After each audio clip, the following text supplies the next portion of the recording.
Bonjour. Alors, cette semaine, on étudie les épîtres de Jean et de Jude. Alors, ils étaient donc des apôtres de Jésus-Christ.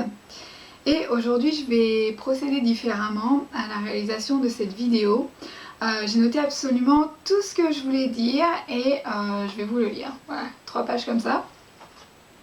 Alors, je n'ai pas encore trouvé le meilleur moyen de procéder pour faire ces vidéos. Donc on va voir ce que ça donne aujourd'hui avec ce format-là. La différence c'est que je ne vais pas pouvoir regarder autant la caméra que d'habitude et c'est pas grave. J'espère que ça va pas être trop gênant pour vous et je sais pas, peut-être que la prochaine fois je vais tenter de voir si je peux utiliser un prompteur. Voilà, et puis en fait c'est pas le plus important. En même temps, tout en tapant au clavier, je me sentais plus inspirée à partager des expériences, certaines expériences. Donc j'espère que ça va être édifiant.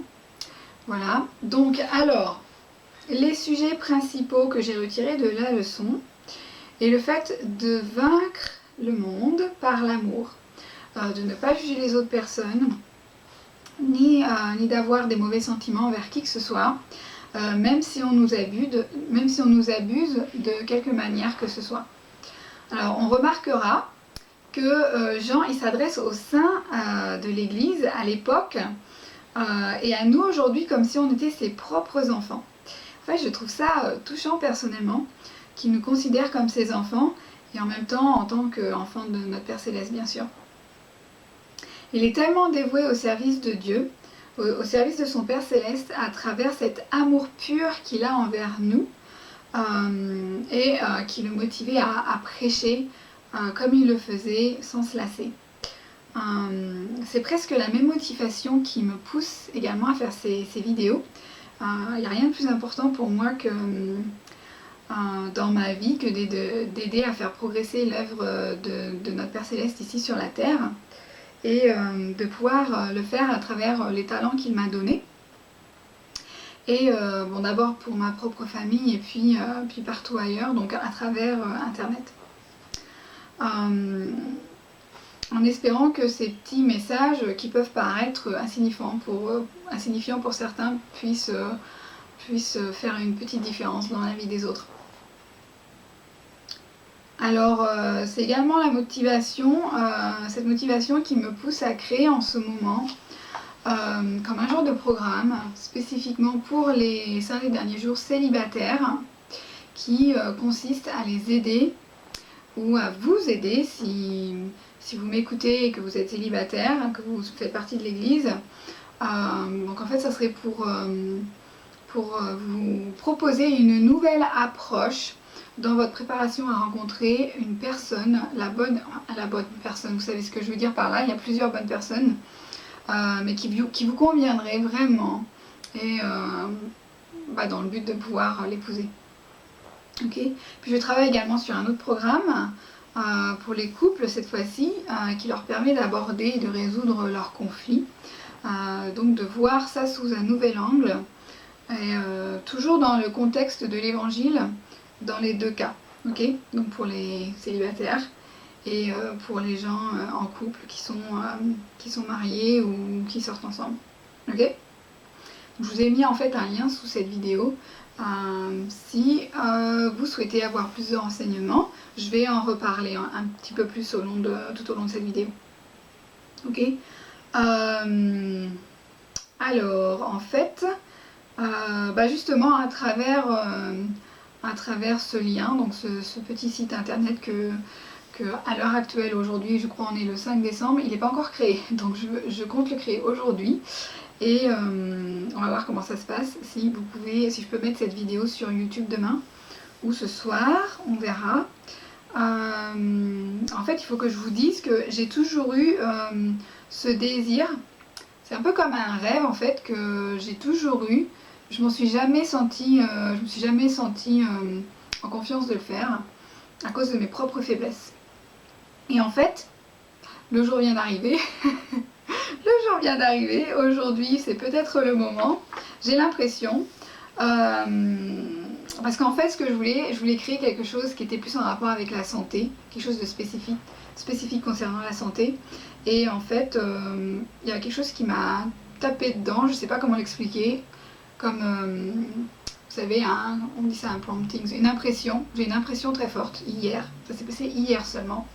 Je vous partage ça aujourd'hui, que en fait, je devais pas me focaliser sur la santé, mais sur vraiment... et quand je dis la santé, c'est pas que pour les membres seulement, c'est vraiment la santé en général. Okay, ça fait partie de mon travail en fait. Mais en fait, l'impression que j'ai eue hier, qui était forte, c'était plutôt de me focaliser sur les membres de l'église et sur ce qu'on appelle le dating, sortir, les sorties en couple. Donc se préparer à ça et se préparer à la vie de couple en fait, au mariage et à la vie de famille. Et en fait, voilà, donc en fait c'est différent comme sujet et ça restreint en même temps mon champ de partage.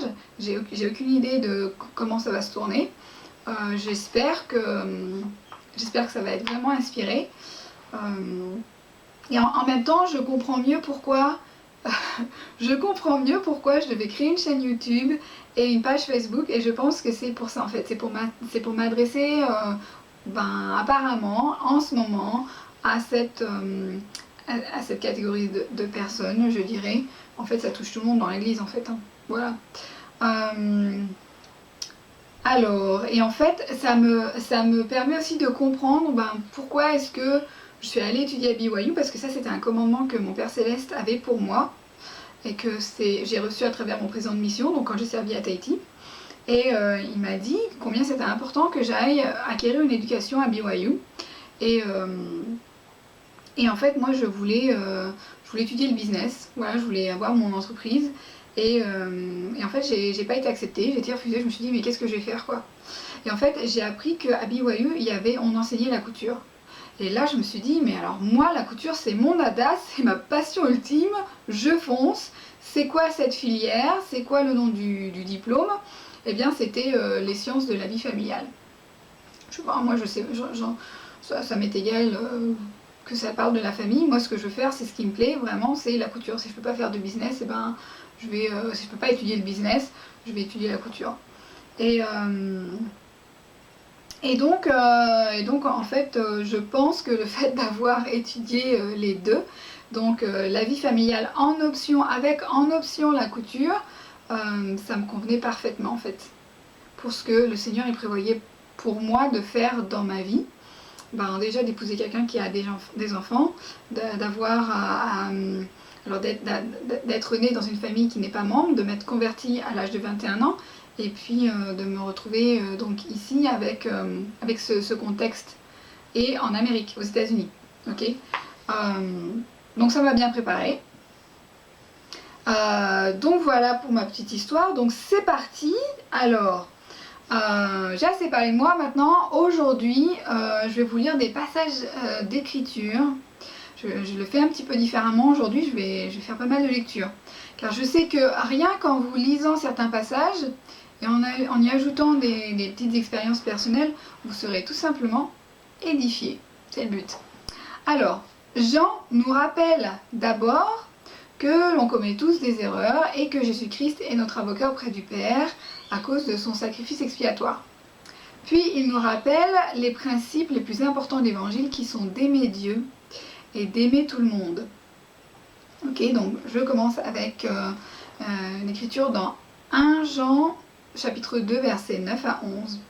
Celui qui dit qu'il est dans la lumière et qui est son frère, je ne sais plus si on dit haï ou si on dit est, je vais dire est, et qui est son frère est encore dans les ténèbres. Celui qui aime son frère demeure dans la lumière et aucune occasion de chute n'est en lui. Mais celui qui est son frère est dans les ténèbres, il marche dans les ténèbres et il ne sait pas où il va parce que les ténèbres ont aveuglé ses yeux. Dans 1 Jean chapitre 2 versets 15 à 17, n'aimez point le monde, ni les choses qui sont dans le monde. Si quelqu'un aime le monde, l'amour du Père n'est point en lui. Car tout ce qui est dans le monde, la convoitise de la chair, la convoitise des yeux et l'orgueil de la vie, ne vient point du Père, mais vient du monde. Et le monde passe, et sa convoitise aussi, mais celui qui fait la volonté de Dieu demeure éternellement. Dans 1 Jean chapitre 3 versets 11 à 15, quiconque ne pratique pas la justice n'est pas de Dieu, non plus que celui qui n'aime pas son frère. Car ce qui vous a été annoncé et ce que vous avez entendu dès le commencement, c'est que nous devons nous aimer les uns les autres et ne pas ressembler à Caïn, qui était du malin et qui tua son frère. Et pourquoi le tua-t-il? Parce que ses œuvres étaient mauvaises et que celles de son frère étaient justes. Donc j'ajouterai ici qu'il s'agit de jalousie et que la jalousie peut littéralement donner le désir de tuer quelqu'un. Quand on y pense, c'est horrible. Ok. Donc si on sait qu'on peut avoir ce vice quelque part dans notre vie, il faut vraiment travailler dessus. C'est un vice horrible. Je continue à lire cette écriture. Elle dit « Ne vous étonnez pas, frères, si le monde vous hait. Nous savons que nous sommes passés de la mort à la vie, parce que nous aimons les frères. Celui qui n'aime pas demeure dans la mort. Quiconque hait son frère est un meurtrier. Et vous savez qu'aucun meurtrier n'a la vie éternelle demeurant en lui. » C'est très clair. Ok. Dans 1 Jean chapitre 4, les versets 7 à 11, il est dit « Bien-aimés, aimons-nous les uns les autres, car l'amour est de Dieu, et quiconque aime est né de Dieu et connaît Dieu. Celui qui n'aime pas n'a pas connu Dieu, car Dieu est amour. L'amour de Dieu a été manifesté envers nous, ce que Dieu a envoyé son Fils unique dans le monde, afin que nous vivions par lui. Et cet amour consiste non point en ce que nous avons aimé Dieu, mais en ce qu'il nous a aimés et a envoyé son Fils comme victime expiatoire pour nos péchés. Bien-aimés, si Dieu nous a ainsi aimés, nous devons aussi nous aimer les uns les autres. Dans 1 Jean chapitre 4, versets 18 à 21, la crainte n'est pas dans l'amour, mais l'amour parfait bannit la crainte. Car la crainte suppose un châtiment, et celui qui craint n'est pas parfait dans l'amour. Pour nous, nous l'aimons parce qu'il nous a aimés le premier. Si quelqu'un dit « j'aime Dieu » et qu'il haïsse son frère, c'est un menteur. Car celui qui n'aime pas son frère qu'il voit, comment peut-il aimer Dieu qu'il ne voit pas? Et nous avons de lui ce commandement, que celui qui aime Dieu aime aussi son frère. Alors c'est très clair, et c'est pour ça que je me permets de lire directement les Écritures, c'est très clair ce qui nous est dit. En parlant justement du mensonge, j'ai noté quelque chose que mon mari m'a fait remarquer hier dans 1 Jean 4, verset 12, qui dit que personne n'a jamais vu Dieu. Et on voit dans le manuel que la révision de la traduction de la Bible faite par Joseph Smith indique qu'une phrase a été omise à ce verset et qui dit que personne n'a jamais vu Dieu, si ce n'est ceux qui croient. Alors on sait qu'il y a des prophètes qui ont vu Dieu. Mais c'est à se demander si les prêtres ou les personnes qui étaient chargées de recopier la Bible pour en faire plusieurs exemplaires étaient en fait sûrement inspirés par le malin pour nous faire croire, à nous les lecteurs de la Bible, du Nouveau Testament, que si un jour quelqu'un nous disait qu'il ou quel avait vu Dieu, comme Joseph Smith par exemple, que ça ne pouvait pas être possible à cause de ce verset qui dit que personne n'a jamais vu Dieu. Alors, dans 1 Jean, chapitre 5, versets 2 à 4, il est dit, nous connaissons que nous aimons les enfants de Dieu, lorsque nous aimons Dieu et que nous pratiquons ses commandements. Car l'amour de Dieu consiste à garder ses commandements, et ses commandements ne sont pas pénibles, parce que tout ce qui est né de Dieu triomphe du monde. Et la victoire qui triomphe du monde, c'est notre foi. Donc je reviendrai un tout petit peu plus tard sur la foi et sur la leçon qu'on a eue la semaine dernière. Dans le discours d'Elder Anderson, qu'il a donné en avril 2017 et qui est intitulé « Vaincre le monde », Alors j'ai personnellement appris que ceux qui ont vaincu le monde, ce sont ceux qui sont véritablement nés de nouveau. Ce sont ceux pour moi qui renouvellent leur cœur régulièrement afin qu'il soit de plus en plus pur. Alors Jésus-Christ a dit « Prenez courage, j'ai vaincu le monde et je veux que vous vainquiez le monde aussi. » Alors la victoire sur le monde n'est pas un moment déterminant dans une vie, mais c'est une vie de moments qui détermine une éternité. Alma nous dit dans Alma 5, verset 13, il nous parle justement d'un grand changement de cœur chez ceux qui s'humilient vraiment envers notre Père Céleste et qui s'efforcent de vivre son évangile de leur mieux. Alors, je crois en fait que ma partie préférée dans son discours à Elder Anderson, c'est quand il donne la recette, je dirais, du succès dans un mariage et en famille. Alors, il nous dit que le bonheur de notre conjoint est plus important que notre propre satisfaction. Aider nos enfants à acquérir un amour pour Dieu, et pour toute personne, j'ajouterai, est une priorité absolue. L'une des raisons pour lesquelles c'est mon passage préféré dans ce discours, c'est parce que c'est l'un des piliers de ce que je fais dans mon travail professionnel. Alors encore une fois, je vous ai inséré le lien sous cette vidéo, si vous voulez plus de renseignements à ce sujet. Alors je continue à partager ce que Elder Anderson il a dit, parce que je trouve que ce qu'il dit en fait c'est tellement riche et édifiant que moi j'ai pas grand chose à rajouter vraiment. Donc il dit que la victoire sur le monde n'est pas une invasion générale, mais une bataille intime et personnelle, exigeant un combat rapproché avec nos ennemis intérieurs. Vaincre le monde signifie chérir le plus grand commandement. Tu aimeras le Seigneur, ton Dieu, de tout ton corps, de tout ton cœur, de toute ton âme, de toute ta pensée et de toute ta force. Le monde bâtit son univers autour de lui-même, proclamant avec orgueil « Regardez-moi, comparé à mon voisin. Regardez ce qui m'appartient. Voyez combien je suis important. » Le monde est aisément irrité, indifférent, exigeant. Il aime les acclamations de la foule, alors que la victoire sur le monde apporte l'humilité, l'empathie, la patience et la compassion à l'égard des gens qui sont différents de nous.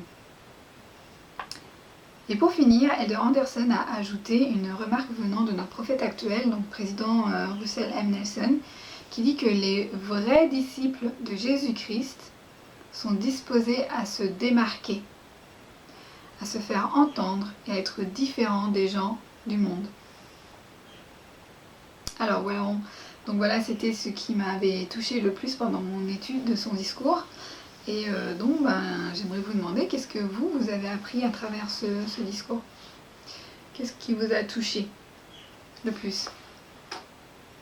Alors, pour revenir à la foi, donc dimanche dernier à l'école du dimanche, dans ma paroisse, ici à Antioch, en Californie, c'est le maire de notre ville, frère Sean Wright, qui a fait la leçon en tant que remplaçant de notre instructrice habituelle. Alors je vous rappelle que pour ceux qui n'ont pas vu la vidéo sur ma page Facebook nommée Sur le chemin de la perfection, que j'ai créée il y a un mois, j'ai mis une vidéo, en fait c'était mon premier Facebook Live que j'ai partagé le 23 novembre et c'est en fait la vidéo d'une très belle prière que notre frère, donc le maire de ma ville, il a offert une très belle prière pendant notre rituel mensuel, la première rencontre qu'on a fait, donc qu'on appelle le cercle de prière et de méditation, qu'on a commencé avec ma partenaire Marjorie le mois dernier. Ok, donc je vous ai mis le lien aussi sous la vidéo de cette page Facebook qui s'appelle Sur le chemin de la perfection, qui est en fait pour les membres de l'église. Ok, et donc frère Wright disait dans sa leçon, dimanche dernier, que la foi sans les actes est morte.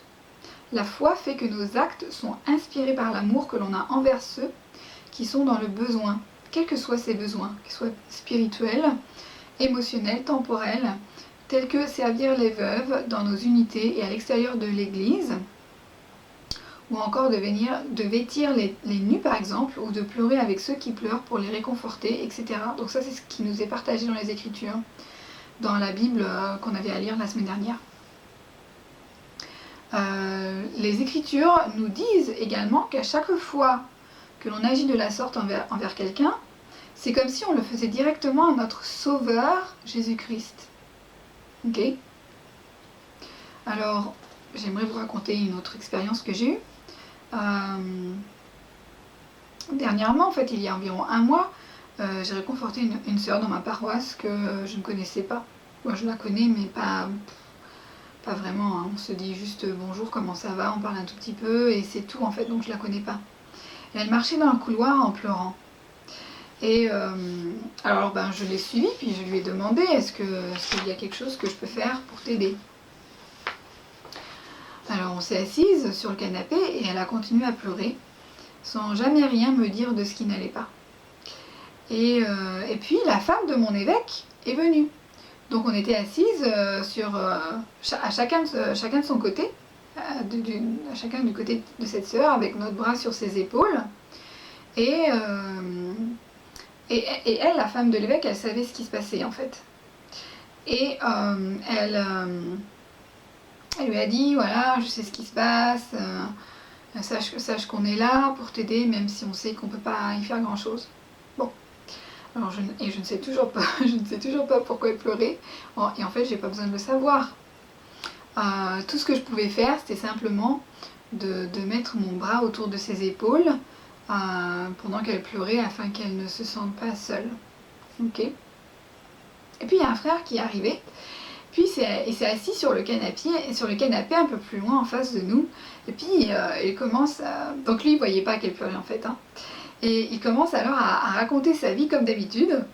Et il a en fait réussi à la faire rire. Et puis donc c'était fini, elle avait plus envie de pleurer. Et il n'avait aucune idée en fait qu'il avait réussi à changer l'état d'âme de cette sœur par ses histoires. Alors que moi en fait j'étais là et je me sentais désespérée parce que je voulais l'aider et en fait je savais pas comment l'aider. Et puis lui il y est arrivé. Alors un peu plus tard je lui ai parlé dehors à ce frère et je lui ai dit que sans s'en rendre compte en fait il avait aidé quelqu'un à se sentir mieux. Il avait aidé cette sœur à se sentir mieux. Alors elle était vraiment surprise d'apprendre qu'en fait elle était en train de pleurer alors qu'il racontait sa vie. Et alors en fait faut savoir qu'il est un peu âgé. Et qu'il a un problème de vue. Donc voilà. En réalité, j'ai remarqué que ça lui avait fait du bien de savoir qu'il avait contribué au fait que cette sœur, elle se sentait mieux. Ok. Après l'avoir écoutée. Comme quoi le fait de ne pas bien voir peut s'avérer être une bénédiction pour d'autres personnes. Alors, une autre chose que j'aimerais vous partager qui va dans ce sens également, c'est qu'au début de ma vie ici en Californie, donc il y a presque 3 ans, 2 ans et demi, 3 ans, pendant toute cette première année, je me rendais tous les mois dans un groupe de femmes qui avait été créé il y a des années par une autre église chrétienne et dont le nom de ce groupe se nomme Dress a Girl Around the World, où en fait je cousais des robes pour des petites fillettes, principalement en Afrique, afin qu'elles puissent aller à l'école et acquérir une éducation. Parce que ces fillettes, si elles n'ont pas de robe, elles ne peuvent pas aller à l'école. Et donc je me rendais tous les mois, une fois par mois, dans ce groupe, et ensemble avec d'autres femmes, on cousait, on amenait notre machine à coudre, et puis donc c'était vraiment bien organisé, d'ailleurs ça l'est toujours, hein, elles le font toujours ça. Il y en a un petit peu partout ici, hein. Il y en a ici dans cette ville, dans la ville d'à côté. Moi j'allais dans la ville d'à côté en fait. Et mon mari m'emmenait et des fois il restait. Et il cousait même. Je lui disais pourquoi est-ce que tu n'essayes pas de coudre, à faire à faire des robes, et ses enfants venaient. Donc il a 3 enfants, à l'époque ils avaient 8 ans et 10 ans. Et maintenant ils ont 10 ans et 12 ans. Et donc ils cousaient aussi, ils faisaient des bijoux, je vais vous mettre des photos pour vous montrer si j'y arrive. Et ils faisaient des bracelets en fait.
Et donc j'ai fait ça la première semaine. Et, en fait, j'ai vraiment l'intention d'y retourner en l'an 2020 parce que les enfants ils me demandent si on peut y retourner. Ça leur plaisait beaucoup. Puis ben, moi j'ai besoin de me sentir utile aussi comme ça, avec ce don de couturière que j'ai. Parce qu'en fait, à la base, je suis couturière de métier, je suis couturière professionnelle. J'ai 12 ans d'expérience dans la couture professionnelle, dans la robe de mariée, le costume de théâtre, la mode, et puis je fais de la broderie aussi. Ok. Donc, voilà. Et en fait, j'ai aussi envie de vous partager le lien de ce groupe qui existe, et qui existe depuis des années, qui n'existe pas en France encore, mais qui existe dans les pays autour de la France. Donc si vous vous sentez comme un intérêt, avec d'autres sœurs, avec d'autres femmes, à créer ce groupe en France, c'est possible, ok? C'est tout à fait possible. Donc je vous mettrai... Donc ben voilà, ma caméra n'avait plus assez de mémoire sur la carte, donc je me sers de mon téléphone. Alors, comme je disais, je mettrai le lien sous la vidéo, donc par rapport à cet organisme, ou cette organisation. C'est une organisation mondiale qui a été créée en Utah. Je crois que ça a été créé en Californie. Pas en Californie, en Arizona. En Arizona ou au Canada. Pas au Canada. Ou au Nevada, je sais plus. Si ça se trouve, c'est en Californie. Enfin bref. J'ai une question pour vous. Voilà. J'aimerais donc vous poser cette question. Qu'avez-vous fait dernièrement pour aider quelqu'un, ou comme on dit ici en Amérique, pour leur ministrer. Ministrer, est-ce qu'on dit ça en français? Je sais même pas. Alors, aussi petit que cet acte fut, qu'est-ce que vous avez fait dernièrement? Est-ce que vous pouvez vous remémorer d'un acte de service que vous avez commis, si ça se dit? Commettre un acte de service, ben ouais, pourquoi pas. Ok. En même temps, j'aimerais nous inviter à nous tous à nous fixer un but. Ok? Pour la fin de la semaine, pour la fin du mois, en le notant quelque part pour nous le remémorer. Et justement, qu'est-ce que nous pourrions faire qui puisse faire une différence dans la vie de quelqu'un? Et j'ajouterai particulièrement pour quelqu'un que nous connaissons pas forcément bien, voire même pas du tout. Et peut-être que ça devrait être quelque chose, d'ailleurs, que l'on n'a pas vraiment l'habitude de faire. Alors vous savez, vivre l'évangile nous invite à sortir de notre zone de confort.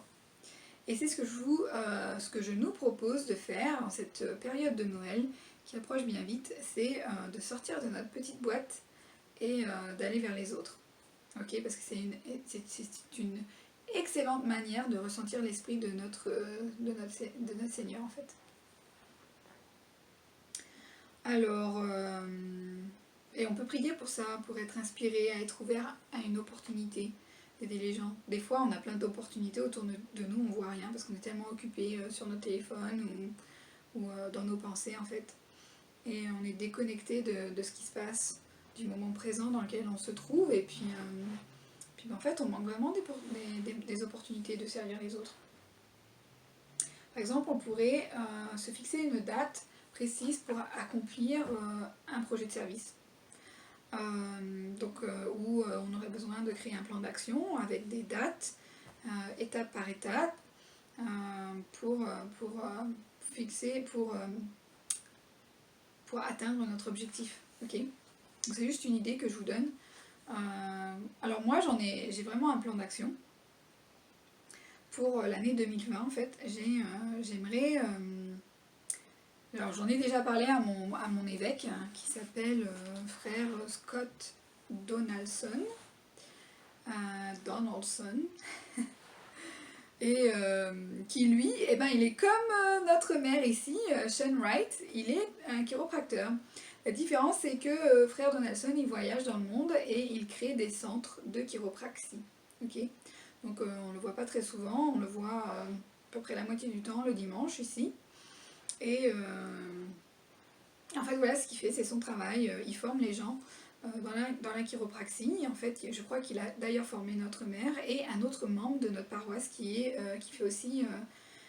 fait de la chiropraxie. Voilà, donc je suis entourée de chiropracteurs, c'est assez intéressant. Et surtout avec la suite de ce que je vais vous dire.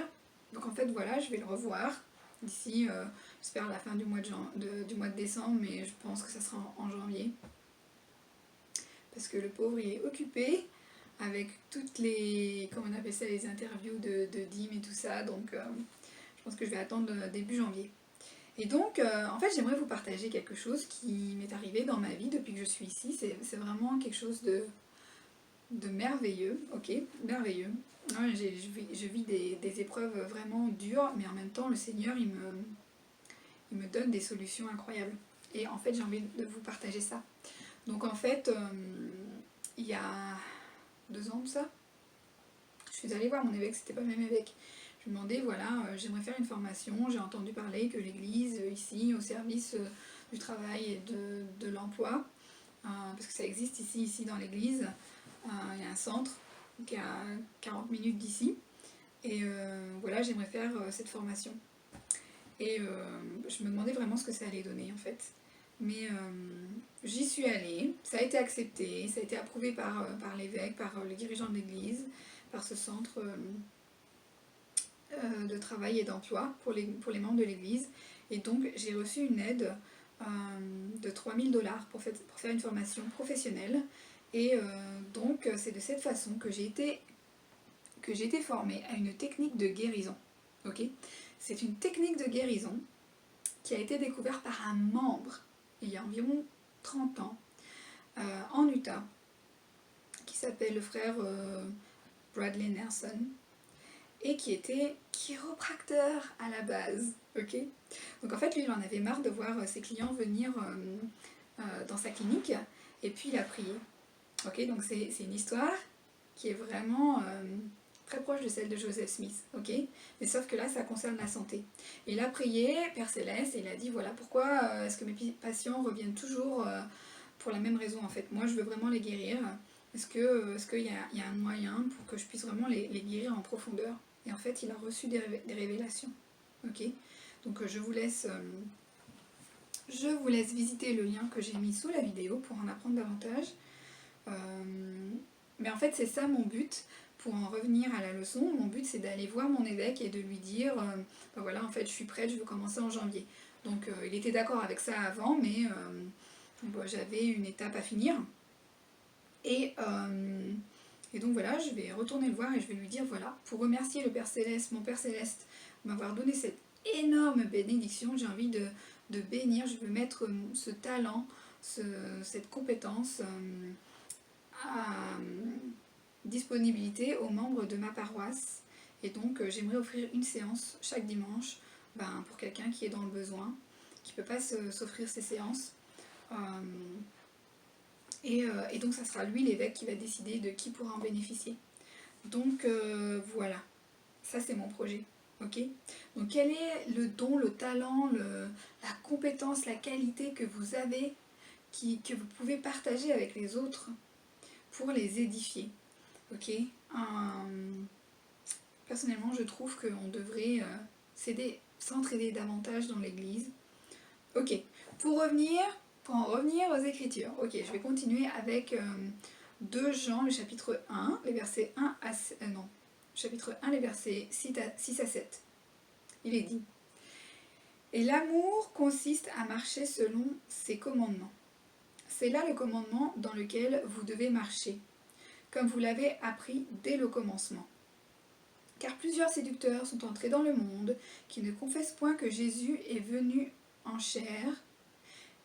Celui qui est elle, c'est le séducteur et l'antéchrist.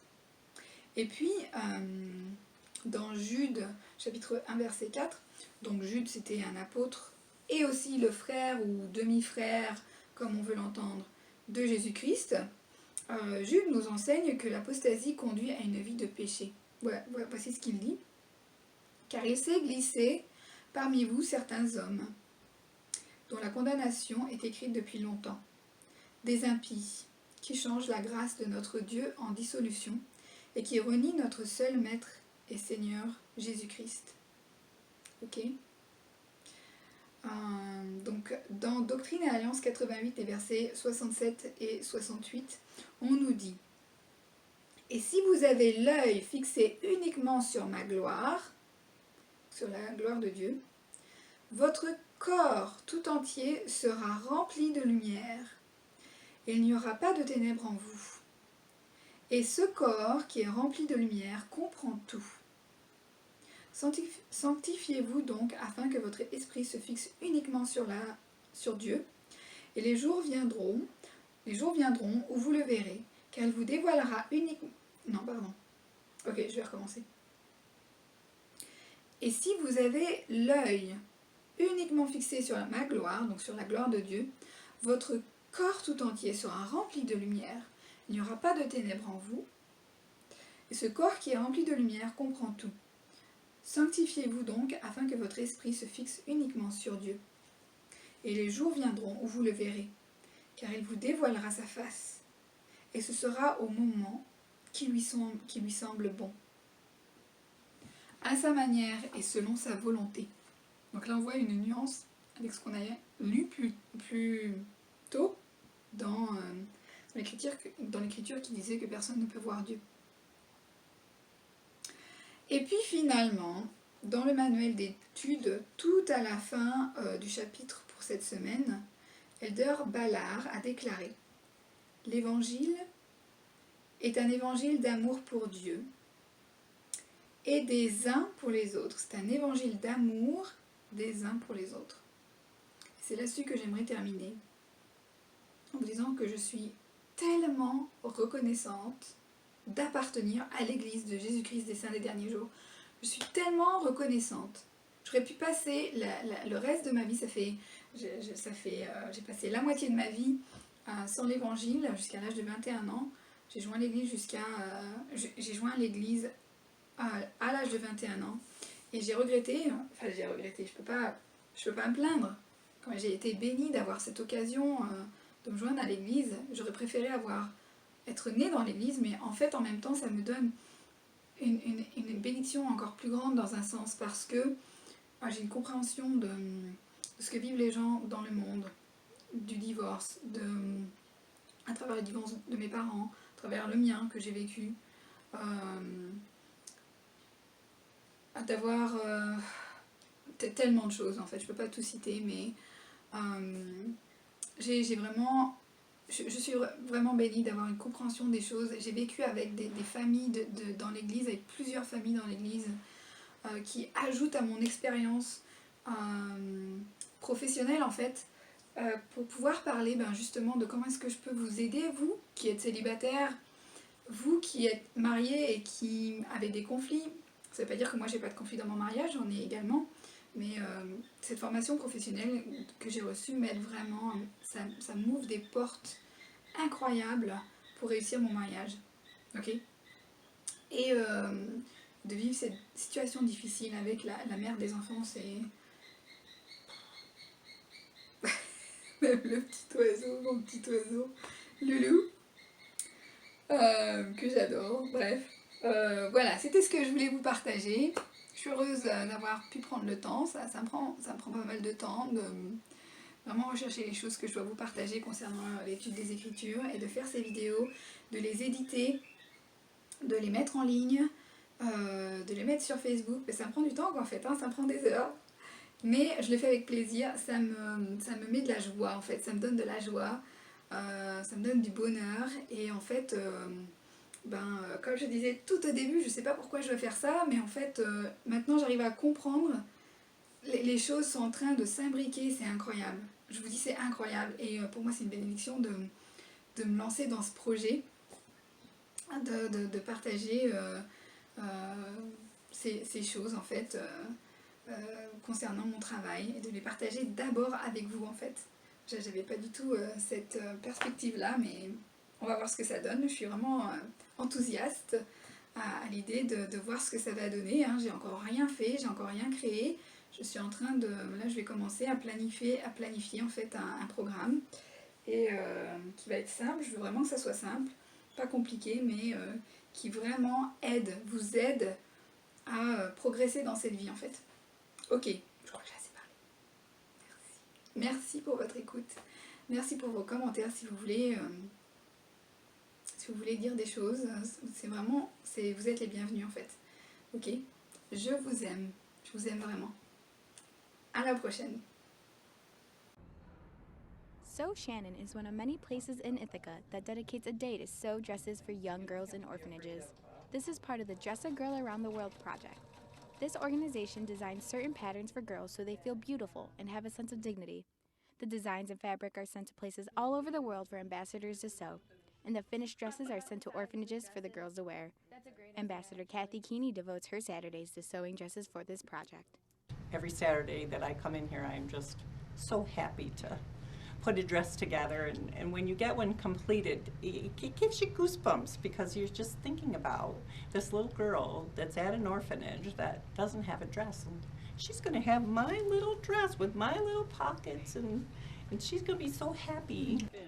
These dresses are carefully made so that they last a long time for the girls to wear. For many of the girls, the dress they receive is their only new dress they ever own. Each dress contains a label that says Dress a Girl Around the World, so it protects them from potential predators and traffickers. Sew Shannon is more than halfway done of completing her goal of 50 dresses, as she finishes her 38th dress today. For some girls, it is crucial to own a dress, for it could affect their education. Since in Honduras, they have to have a dress to go to school. And so if the girl doesn't have a dress, she can't go to school. If you want to get involved but don't know how to sew, don't worry. There are other ways to help, such as cutting the fabric or ironing. Additionally, Sew Shannon is willing to teach you how to sew. If you want more information on how to help, visit sewshannon.com. Reporting for ICTV in Ithaca, I'm Emily Chavez.